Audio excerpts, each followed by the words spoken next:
Hola, buenos días, ¿cómo estáis? Bueno, como os comenté el último día, hoy vamos a seguir trabajando el tiempo. Acordaros que en el último vídeo estuvimos hablando de la analepsis y de la prolepsis, es decir, del salto al pasado o del salto al futuro en la narración, para volver de nuevo al momento presente. Hoy vamos a hablar del tiempo externo o histórico y del tiempo interno. De nuevo yo con mis papeles y mis esquemas, el tiempo externo o histórico, el tiempo interno. El tiempo externo es la época, es el momento en el que se sitúa la narración, en el que se sitúa la historia. Se puede decir de una forma explícita, diciendo, pues estamos hablando de, por ejemplo, en el caso de Ana Karenina, estamos hablando del siglo XIX, de la Rusia del siglo XIX, o se puede deducir a través de los personajes, de los diálogos. Por ejemplo, en este caso, en Ana Karenina, no lo dice explícitamente que está hablando de la élite rusa del siglo XIX, pero a través de los diálogos, a través de las vestimentas, a través de los personajes y de los diálogos y del cuidado del lenguaje, vamos adivinando que se trata, y que además habla de San Petersburgo, ellos hablan, voy a San Petersburgo, voy a Moscú, vamos adivinando que la obra se desarrolla en la Rusia del siglo XIX. Luego las novelas también pueden tener un tiempo interno. El tiempo interno es el tiempo en el que duran los hechos que se están narrando. Puede ser un día, pueden ser varios días o puede ser toda una vida. Hay veces que tampoco se dice de forma explícita y se adivina. De nuevo vuelvo a coger el caso de Ana Karenina. Ana Karenina sabemos más o menos cuánto dura, qué años dura la novela, porque ella al principio de la novela habla de que tiene un hijo de 8 años y cuando, no digo el final de la novela, y al final de la novela el pequeño, su hijo, tiene alrededor de 15 años.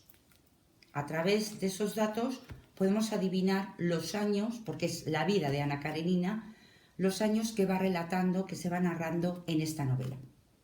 Bien, esto en cuanto se refiere al tiempo externo o histórico y al tiempo interno. El orden, que lo hablamos el otro día, analepsis y prolepsis, acordaros, analepsis, un salto al pasado para volver de nuevo a la narración en presente, prolepsis, un salto al futuro para volver de nuevo a la narración en presente. Y hoy nos vamos a detener en la duración. La duración puede tener o bien una aceleración o bien una desaceleración. Bien. La duración es la velocidad del discurso. Cuando desaceleramos un discurso significa que dedicamos un segmento muy largo a un breve periodo de la historia. Es más propio de la pausa descriptiva. Es propio de las novelas psicológicas. Se detiene la acción porque se prefiere atender, por ejemplo, a los rasgos de personalidad o a las actitudes de los personajes. Es propio de las novelas psicológicas.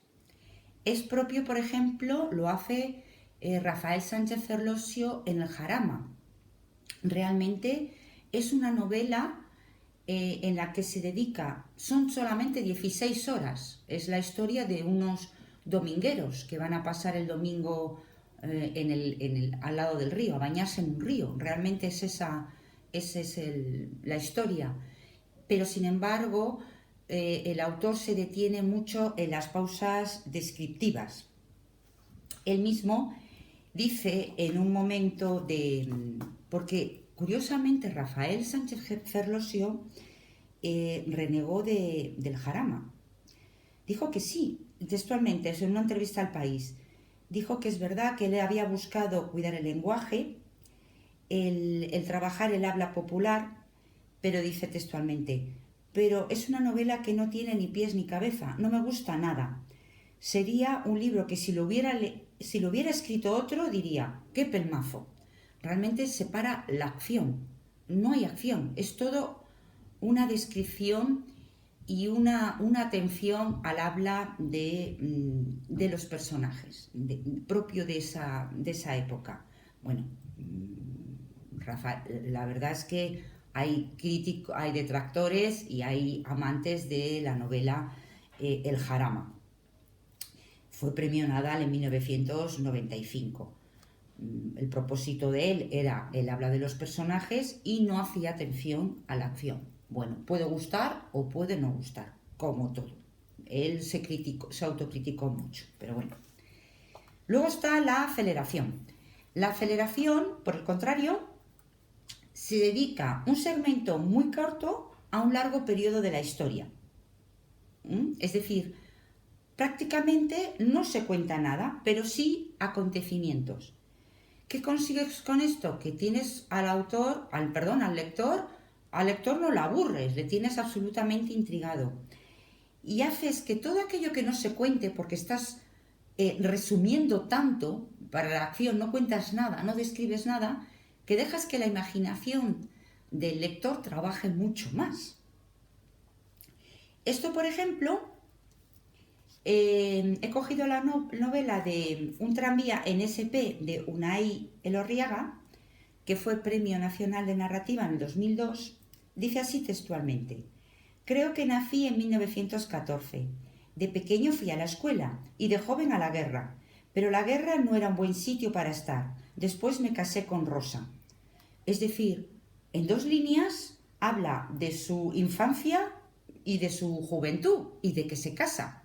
Realmente no cuenta nada, no describe, son todo pinceladas de ciertos acontecimientos.